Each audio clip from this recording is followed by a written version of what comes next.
Dear students, स्वागत है आपका मेरी क्लास में। मैं कुलदीप सिंह वधवा अब आपको पढ़ाने जा रहा हूँ मध्य प्रदेश पाठ्य पुस्तक निगम की संस्कृत पाठ्य पुस्तक दुर्वा कक्षा 10 का पाठ 2 न्यग्ध वृक्ष, जिसका मैं सेकंड पार्ट पढ़ा रहा हूँ।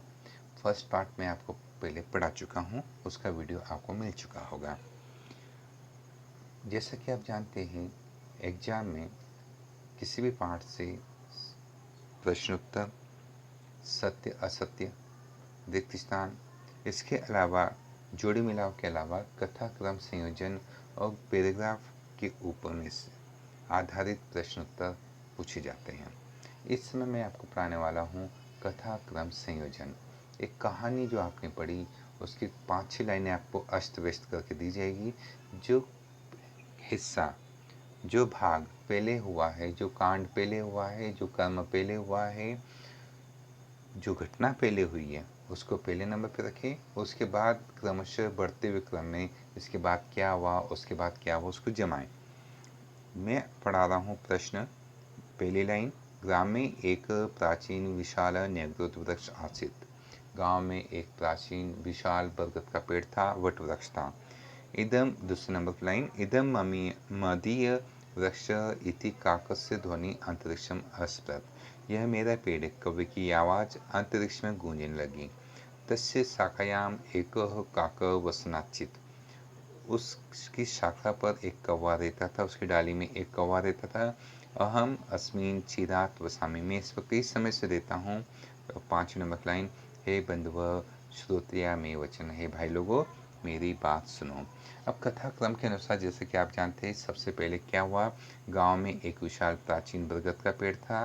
तो यानी पहले नंबर की लाइन आपको पूरी लिखनी है। पॉइंट नंबर के हिसाब से नीचे उत्तर दिया हुआ वैसा नहीं जमाना है आपको। पहले नंबर की लाइन पूरी लिखें।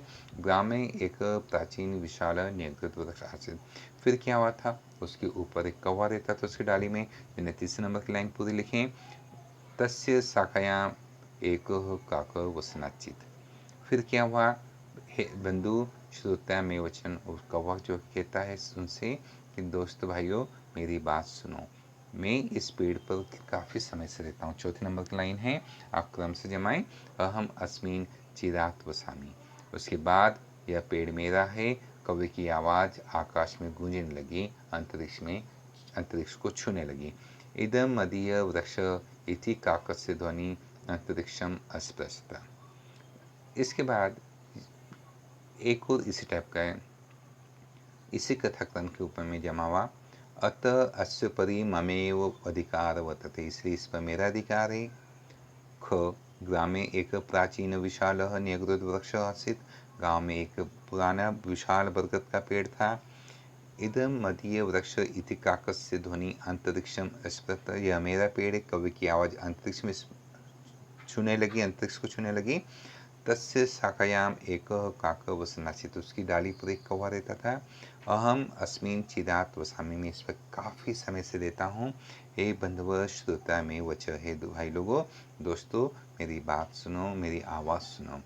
तो कथा क्रम के अनुसार हम जानते हैं कि सबसे पहले गांव में एक विशाल प्राचीन बरगद का पेड़ था। तो ख नंबर की लाइन पहले लिखेंगे पूरी। उसके बाद में उस पर एक कौवा रहता था, तो घ नंबर की लाइन लिखें। तत्स्य शाखायाम एक काकः वसनाचित। फिर वो कहता है, हे भाई लोगों मेरी बात सुनो। 6 नंबर की लाइन, मैं इस पर काफ़ी समय से रहता हूँ। 2 नंबर की लाइन, अहम अस्मिन चिरात वसामी। अब बची 2 लाइनें क और ग। तो इस पेड़ पर मेरा अधिकार है, यह कवि की आवाज़ अंतरिक्ष में गूंजने लगी। तो हम जानते क वाली लाइन पहले आएगी कि इस पेड़ पर मेरा अधिकार है। अतः अस्य परि ममेव अधिकार वर्तते, और कवि की आवाज़ अंतरिक्ष में गूंजने लगी। इदम मदीय वृक्ष इति काकस्य ध्वनि अंतरिक्षम अस्पृशत। अब एक और चीज़, कथाक्रम के अलावा एग्जाम में पैराग्राफ का एक्सट्रैक्ट, कहानी का एक्सट्रैक्ट पैराग्राफ के फॉर्म में दिया जाएगा और उसके ऊपर प्रश्न पूछे जाएंगे। तो एक बार हम कहानी को छोटा सा रिवीजन करते हैं, उसके ऊपर बने हुए प्रश्न पढ़ेंगे। कस्मचित् ग्रामे एक प्राचीन विशाल च न्यग्ध वृक्ष आसीत्। किसी गांव में एक प्राचीन विशाल बरगद का पेड़ था। स पशु पक्षिभ्यः बहुविधेभ्यः जीव जंतुभ्यः मनुष्येभ्यः अपि नित्यं बहुपकार आसीत्। वह पशु पक्षी विभिन्न प्रकार के जीव जंतु मनुष्य सब पर रोज बहुत उपकार करता था। पथिका तस्य वृक्षस्य छायायां पाथेयं भक्षयित्वा मार्गयासं परिहरन्ति स्म। राहगीर लोग जो रास्ता गुजरने वाले रहते, रास्ते पे चलने वाले थके हुए लोग होते, पथिक लोग होते हैं, उस पेड़ की छाया में बैठकर खाना खाते हैं, उसको छाया में लेटकर अपनी थकान दूर करते हैं। पशु छायात विस्मिम आश्रयन्ति स्म। पशु जो थे, जानवर जो थे, उसकी छाया में विश्राम करते थे। पक्षिण तस्य शाखासु नीडानि विरच्य वसन्ति स्म। पक्षी उसकी शाखा पे घोंसले बना के रहते थे। नीड़ यानी घोंसला होता है। सर्पाच तत्रत्यसु वाल्मीकेषु वासम कुर्वन्ति स्म। सांप उस पेड़ की जड़ों में निवास करते थे। एवं स वृक्ष सब प्रिय सब हितकारी सब अपेक्षित आसित। वह पेड़ सबका भला करने वाला, सबका प्रिय था। अब प्रश्न है न्यग्रुत वृत्त कुश आसित। अब बच्चे लोग इसका मीनिंग पढ़े बगैर ऊपर से ढूंढते हैं और पहली लाइन में न्यग्रुत वृक्ष दिख रहा है तो सर ये पूरी लाइन इसका आंसर है नो। आपको कम से कम शब्द लिखने। कुत्र यानी कहाँ होता है, तो बरगद का पेड़ कहाँ था, तो बरगद का पेड़ किसी गांव में था। तब उत्तर देखते हैं पहले नंबर पे न्यग्रोध वृक्ष कस्मिंचित ग्रामे आसित। बरगद का पेड़ किसी गांव में था। दूसरे नंबर का प्रश्न के मार्गयासम परिहरन्ति स्म। रास्ते की थकान को दूर करना चाहते थे, तो दूसरा उत्तर है पाथिका मार्गयासम परिहरन्ति स्म। राहगीर लोग। अब हम लोग क्या करते हैं, या कुछ जो अनजाना व्यक्ति होता है जिसको ज्ञान नहीं होता संस्कृत का, वो क्या करता है मार्गयासम परिहरन्ति इन दो शब्दों को ढूंढेगा और वो ढूंढेगा कि ये यहाँ पे दिख रहा है दूसरी लाइन में, किससे ये यहाँ पे तीसरी लाइन में मार्गयासम परिहरन्ति स्म। तो ये शुरू हो रही दूसरी लाइन के एंड से। पथिका तस्य वृक्षस्य छायायां पाथेम भक्षित्वा मार्गयासम परिहरन्ति स्म। इतना पूरा लिखते नहीं, आपको कम से कम शब्द लिखने। के यानी कौन है, तो कौन का उत्तर है राहगीर लोग। आप देखिए पथिका, सेकंड वाले को देखिए, पथिका मार्गयासम परिहरन्ति स्म, परिहन्ति स्म। तीसरे नंबर पे पशु छायात कुत्र आशन्ति। पशु लोग, जानवर लोग, सॉरी पशु जो है, मैं लोग नहीं बोलूँगा, पशु छाया के लिए कहाँ किसका सहारा लेते थे, आश्रय लेते थे। आप जानते कुत्र यानी कहाँ, तो पेड़ के नीचे। तो ढूंढेंगे इस शब्द को, पशु छाया आश। तो यहाँ पे आप देखेंगे पशु कहाँ है, ये रहा। पशु मोटे मोटे अक्षर में पशु छायात वृक्षमिमम आश्रयन्ति स्म। इसमें क्योंकि ये खुद ही कम शब्दों में लिखा हो तो हम इसको एजिटिज भी लिख सकते हैं। तो पशु छायात वृक्षमिमम आश्रयन्ति, या एजिटिज जैसे मैंने बोला, वृक्ष के नाम जगह पे आप न्यग्रोध वृक्ष भी लिख सकते हैं। बरगद के पेड़ के नीचे, या पेड़ के नीचे भी लिख सकते हैं, क्या चलेगा। विरच शब्दस्य धातु प्रत्यय च पृथक कुरुत। तो बेटा यहाँ पे धातु प्रत्यय को अलग करने के लिए जो नियम लागू होते हैं, इसको मैं अलग चैप्टर में धातु प्रत्यय दो अलग अलग चैप्टर में पढ़ा चुका हूँ। क्लास 9 के मेरे वीडियो जरूर देखिएगा, और नहीं तो इस जब आपका बुक का सेगमेंट खत्म होगा हम धातु प्रत्यय के बारे में डिटेल में बात करेंगे। फिलहाल आप देखिए इसके उत्तर को रट लीजिए। वी उपसर्ग है और रच धातु है।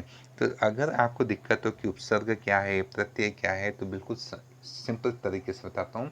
आप याद रखिए यूपी, यूपी यानी उत्तर प्रदेश। यू यानी ऊ पहले आया है, तो उपसर्ग वो शब्द का टुकड़ा होता है, शब्दांश होता है जो किसी दूसरे शब्द के पहले आता है। जैसे चल, अचल, तो अ शब्द पहले आया। प्रत्यय जो होता है पीछे होता है। मैं हिंदी में बात करूँगा। दूध के पीछे अगर वाला प्रत्यय जोड़ दिया जाए तो बन जाता है दूध वाला। चाय के पीछे वाला जोड़ दिया जाए, चाय वाला। इसी तरह से ग्राम्य शब्द का विभक्ति आश्रित। विभक्ति के बारे में हम अलग चैप्टर पढ़ चुके हैं क्लास 9th में, और इसे क्लास 10th में मैं बाद में ग्रामर सेगमेंट पढ़ाऊँगा। फिलहाल आप याद रख लीजिएगा कि कौन सी विभक्ति है, ग्राम्य सप्तमी विभक्ति। सेकंड पैराग्राफ, काकस्य रत्नम श्रुत्वा वृक्षस्य समीपे चरतं वृक्षाग्रे डयमाना वृक्षस्य कोटरेषु निवसन्तः सर्वे प्राणिन पशु पक्षिण सपच समायता। कवि की आवाज़ सुनकर वृक्ष से समीप चलने वाले, वृक्ष के आगे, वृक्ष के नीचे, वृक्ष के कोटे में निवास करने वाले सभी प्राणी, पशु पक्षी, सांप सब आ गए। तेषां मध्ये प्रथमं सर्पं पठाटोपं कुर्वन् न्यगदत्। उन सब में से सांप ने सबसे पहले, नाग ने अपने फण को गुस्से के मारे जमीन पर पटका और कहा, पितृ पितामहाना कालदपि अहम अत्रैव निवसामि अतोऽयं वृक्षः मदीय एव। दादा परदादा के ज़माने से, बाप दादा के ज़माने से मैं इस पेड़ पर निवास करता हूँ, इसलिए पेड़ मेरा है। ततः शाखा शाखानंतरम चक्रम्य एक कीट प्रत्युदत। उसकी शाखा के चारों चक्कर लगाने वाले कीड़े ने पलट के जवाब दिया, मदीय अब के साधम अहम बहुवर्षेभ्य अत्रैव उत्तिष्ठवानस्मि अतोऽयं वृक्ष ममेव। मैं अपने परिवार के साथ कई सालों से इस पर निवास करता हूँ, जैसा पेड़, इसलिए ये पेड़ मेरा है। प्रश्न, काकस्य किं श्रुत्वा सर्वे प्राणी समात। कौवे की क्या सुनकर सभी प्राणी आ गए। तो रटने की आवाज़, कौवे की टें, जो कौवा होता है, काँव काँव जो होता है, तो यहाँ पे साफ पहले वर्ड, दूसरे वर्ड और तीसरे वर्ड को देखें, काकस्य रत्नम श्रुत्वा। इतने में आपका काम बन जाएगा। यहाँ पे जो प्रश्न है पहला, काकस्य किम श्रुत्वा, तो किम की जगह पे सब्स्टिट्यूट कर दिया रत्नम। काकस्य रत्नम श्रुत्वा सर्वे प्राणिनः समायता, ये आपका आंसर बन जाएगा। आप नीचे देख लीजिए, काकस्य रत्नम श्रुत्वा सर्वे प्राणिनः समायता। दूसरा प्रश्न, सप किम कुर्वन्यग्रत। आप इसको ढूंढे, किम यानी क्या है। तो सांप की बात करें, हम देख रहे हैं यहाँ पे दूसरी लाइन में दिख रहा है, प्रथम सपम पटाटोपम कुर्वन, सांप ने फन पटका। तो यहाँ पे आप कुर्वन, किम कुर्वन की जगह फटाटोपन कर दीजिए, वर्ड को, केवल वर्ड को रखना है आपको। सपम फटाटोपम कुर्वन न्यग्दत, सेकंड वाले में, तो नीचे की तरफ देखिए, सेकंड का आंसर बन गया आपका सप फटाटोपम कुर्वन। कुछ बच्चे ऐसा ना समझते हैं, उनको लगता है कि हम पूरी लाइन को ढूंढ लेते हैं, हमें संस्कृत का मीनिंग ढूंढने की कहाँ जरूरत है। नहीं, अगर आपको मेरिट में आना है, अच्छे नंबर आने हैं, तो आपको मीनिंग टू मीनिंग चलना पड़ेगा। जितना पूछा उतना जवाब दें, ज़रूरत से ज़्यादा लिखना, यानी कि आपको ज्ञान नहीं पता या बहुत ज़्यादा पता है तो आप लिख काय को दे रहे हो, एग्जाम काय को दे रहे हो, मतलब सर्टिफिकेट की कहाँ जरूरत है, मार्क्स की कहाँ जरूरत है, आपको आते हैं बहुत ही। ठीक है, जितना पूछा हम उतना ही लिखेंगे। शाखात शाखांतरम चक्रम्य क प्रत्युदत, क यानी कौन। आप यहाँ पे ढूंढे, शाखा के चक्कर लगाते हुए कौन जवाब दे रहा है। तो आपको यहाँ पे देखिए, नीचे से दूसरी लाइन दिखेगी। अब आप देखिए, पहली लाइन में चला गया, शाखांतरम चक्रम्य एक कीट प्रत्योदत। तो आपको केवल किम की जगह पे एक कीट रखना। प्रश्न नंबर 3 में कह की जगह एक कीट रख दीजिए, तो आपको प्रश्न नंबर 3 का उत्तर बना, शाखात शाखांतरम चक्रम्य, कह की जगह आपने एक कीट रखा। ये देखिए नीचे उत्तर, शाखात शाखांतरम चक्रम्य एक कीट प्रत्योदत। आप ऊपर से प्रश्न नंबर 3 और नीचे से उत्तर नंबर 3 को मैच कर लीजिएगा। इन्वर्टेड कॉमा में किसी के शब्द हैं, किसने क्या कहा, अतोयम वृक्ष ममेव इति क अवदत, यह पेड़, इसलिए यह पेड़ मेरा है, किसने कहा। हम ढूंढेंगे इस वर्ड को जो इन्वर्टेड कॉमा में एक पूरा सेंटेंस दिया हुआ है, वो मिलेगा हमें यह आखिरी लाइन, अतोयम वृक्ष ममेव। हम उल्टा उल्टा पढ़ते हैं, पीछे की तरफ से किसने कहा था, ये पीछे की तरफ उत्तिष्ठवान अत्रैव बहुव्य अहम अभय के, मैं बट शब्दों को लीप कर रहा हूँ, मैं जंप कर रहा हूँ, लीप LEAP, लीप यानी जंप करना। ये रहा एक कीट, एक कीड़ा। तो यहाँ पे अतोयम वृक्ष ममेव इति क अवदत, तो एक कीटा लिख दीजिए। तो आप यहाँ लिख सकते हैं, अतोयम वृक्ष ममेव इति कीट अवदत। श्रुत्वा इत्यस्य पदस्य प्रकृति प्रत्ययम च पृथक्कृत, इस शब्द में से, श्रुत्वा में से धातु और प्रत्यय अलग करना है। धातु प्रत्यय के बारे में अलग से पढ़ेंगे, फिलहाल आप इसको रख लीजिए। श्रु धातु है, कुत्वा प्रत्यय है। वरुणदेव वृष्टि वर्षन्ति, वरुणदेव बारिश करते हैं। सूर्यदेव प्रकाश प्रयच्छति, सूर्यदेव प्रकाश देते हैं। भूमाता वृक्ष से आधारभूताति, भूमाता जो है वृक्ष को सहारा देती है। वायु अनिलम ददाति, वायु बहती हवा अनिल देता है। ते सर्वे वृक्षम पालयन्ति पोषयन्ति रक्षन्ति स, ये सभी वृक्ष का पालन पोषण और रक्षण करते हैं। तेन कदापि मम अधिकार वर्तते, वे कभी नहीं कहते कि यह पेड़ मेरा है। इति, इति शब्द इन्हें ओवर, जब कोई व्यक्ति अपनी बात खत्म करता है तो संस्कृत में इति के साथ वो अपना समापन करता है। जैसे मिलिट्री में आपस में बात करते हैं तो अल्फा टू चार्ली और someone is coming, some moment is having hair, over, over यानी किसी बात खत्म हो गई। तो जब बात करते हैं, मिलिट्री कन्वर्सेशन होता है, तो मोमेंट या किसी भी अन्य जानकारी के लिए बातचीत करते समय अपनी बात खत्म करनी है, ओवर बोलिए, ताकि सामने वाला जो है वो अपनी बात शुरू कर सकें। ते सर्वे परोपकारिण, वे सभी परोपकारी हैं। परम यूयम सर्वे पर पाप परापकारिण, पर तुम सब दूसरे का पर नुकसान कराने वाले पर आपकारी। वृक्षस्य सायं स्वकृत्य त्वमेव नाशयन्तु कृत संकल्पा यूयम स्वाश्रमेव नाशयत। पेड़ की सहायता के बदले तुम तो उसका नाश कर रहे हो, एक्चुअली तुमने खुद के ही घर का नुकसान करना है। अस्मिन् वृक्षे छिन्ने सति यूयम कुत्र गमिष्यत, इस पेड़ का टुकड़े टुकड़े करके तुम कहाँ जाओगे, तुम सब तो इसी पेड़ पे रखते हैं। चलिए, कह वृष्टि वर्षति, बारिश कौन देता है, तो कह की जगह पे आप नाम ढूंढें। पहली लाइन पे दिख रहा है वरुण देव वृष्टि वर्षति, ये देखिए पहला आंसर है। दूसरा है सूर्यदेव की प्रयंशति, सूर्य क्या देता है, बच्चा बच्चा जानते हैं, सूर्य रोशनी देते हैं, रोशनी को रोशनी उदू अल्फाज, यहाँ पे हम ढूंढेंगे रोशनी की जगह क्या दिया हुआ है, प्रकाशम। यहाँ देखिए पहली लाइन सूर्यदेव प्रकाशम प्रयशंति, प्रयशति आप यहाँ पे लिख दीजिए, एजिटी लिख सकते हैं।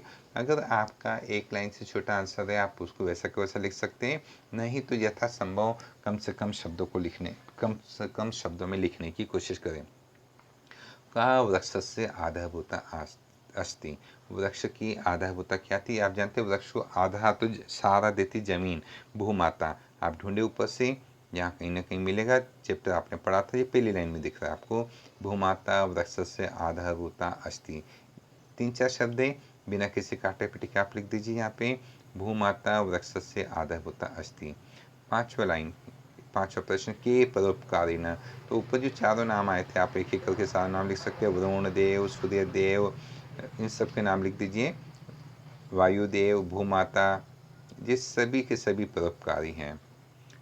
आखिरी प्रश्न, वर्तते इति पदे का धातु अस्ति, वर्तते पद में धातु यानी क्रिया क्या है, व्रत इति धातु अस्ति। इसी के साथ हमारा इस सेगमेंट क्लोज होता है, हम इसको क्लोज कर रहे हैं।